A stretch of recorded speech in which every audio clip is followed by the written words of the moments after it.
संत और उनके 4 चेले। एक बार रहता था एक ज्ञानी पर आलसी संत।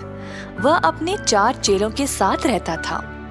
संत ज्यादातर अपना समय ध्यान में बिताते थे। हर रोज अपने चेलों को शास्त्रों के बारे में सिखाते और पढ़ाते थे। इसी ज्ञान की मदद से वह अपने चेलों को हर रोज सारे मंदिरों पर भेजते थे प्रसाद और भोजन ले आने के लिए।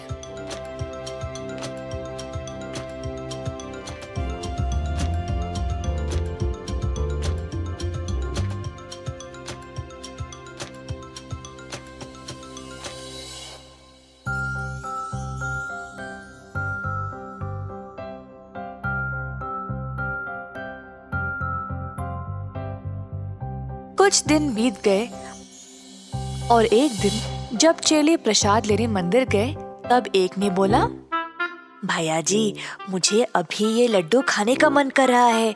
आश्रम पहुंचने तक का इंतजार नहीं होता।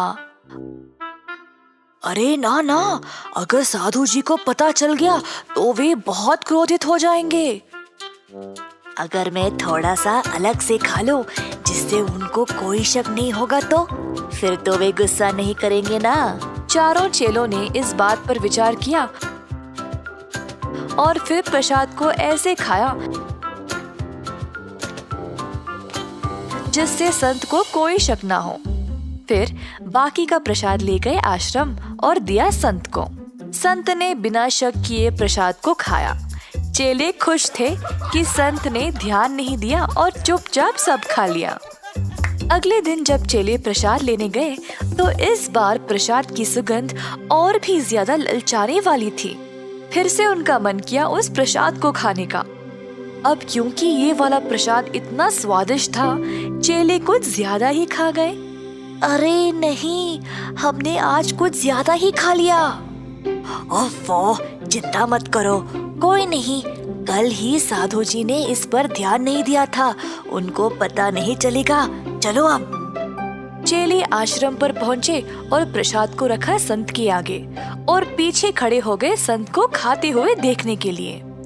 जब संत ने चेलों की ओर देखा तो उन्हें थोड़ा सा संदेह हुआ, परंतु उनको इतनी भूख थी तो वे पहले खाने लगे और खाते खाते अपने संदेह के बारे में भी भूल गए। चेले अपने आप में ही हंसने लगे क्योंकि आज भी संत ने कुछ ध्यान नहीं दिया था कि एक दिन चेले खाली हाथ आश्रम लौटे और संत के आगे खड़े हो गए।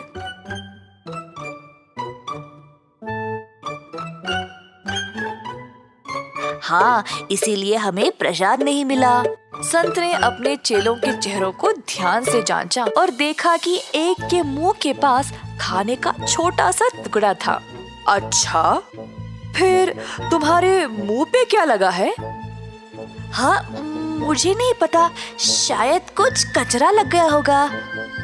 संत ने दूसरे वाले की ओर देखा और बोला, अच्छा, तुम्हारा क्या है फिर? तुम्हारे उंगलियों के इर्द गिर्द मक्खियाँ क्यों घूम रही है? वो तो ये तो मुझे पता है प्रसाद कहाँ गया। कहाँ गया गुरुजी? लगता है तुम सबके मुंह और उंगलियों ने प्रसाद खाए हैं। और ये ही नहीं, वो दो पीछे जो खड़े हैं, तुम दोनों के वस्त्रों पे तो खाने के निशान भी है। लगता है तुम्हारे कपड़ों को भी भूख थी ना। अब मुझे समझ आया कि रोज प्रसाद की मात्रा कम क्यों होती जा रही थी। और अब अंत में तुम लोग तो खाली हाथ आए हो। अपनी बुद्धि का उपयोग कोई अच्छे काम के लिए क्यों नहीं करते? नहीं नहीं गुरुजी, हमने ऐसा कुछ नहीं किया। अच्छा, तो अपने आप को साबित करो। धरती का माप लेकर वापस आना और मुझे बोलना। ओह, वो तो आसान है, इसमें तो कम ही समय लगेगा, हम अभी वापस आएंगे। चारों चेले उत्सुकता से चलने लगे धरती का माप करने के लिए। भाइयों, हम वैसे जा कर रहे हैं और क्या कर रहे हैं? हम धरती का माप लेने वाले हैं। पर धरती तो यहीं पे है। अगर हमें धरती का माप लेना है तो बहुत सारी खुली जगह होनी चाहिए। चारों ने माना और खुली जगह की खोज में निकल पड़े। अंत में उनको एक खुला मैदान मिला और फिर एक चेला जमीन को अपने हथेली से मापने लगा, दूसरा वाला जमीन को एक धागे से मापने लगा और तीसरा अपने कदमों से। चारों ने अपने अपने तरीकों से जमीन को मापने की कोशिश की, परंतु जमीन कहीं पे खत्म ही नहीं हुई। अंत में सबको ये एहसास हुआ कि धरती तो गोल है और इसको मापने का कोई तरीका नहीं है। हैरान परेशान होकर अपने संत के पास वापस चले गए। उनसे सवाल करने लगे कि उन्होंने उनको ऐसी परिस्थिति में क्यों डाला। हाँ मेरे चेलो, जब मैंने तुम्हें धरती को मापने के लिए कहा, तुम लोगों ने एक पल के लिए भी नहीं सोचा कि ये कैसे किया जाए। तुम लोग सोच क्या रहे थे जब मैंने तुमसे ये पूछा? क्या ये कार्य मुमकिन भी था?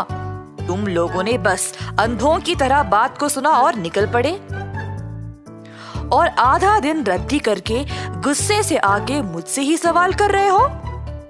साहस किसी काम का नहीं है अगर तुम अपना दिमाग और सही समझ का उपयोग ही नहीं करोगे। बुद्धिमान बनो, नहीं तो इसी तरह जीवन भर बेवकूफ ही रह जाओगे। इस कहानी से हम ये सीखते हैं कि लोग तो झूठे हो सकते हैं, पर उनकी करनी नहीं।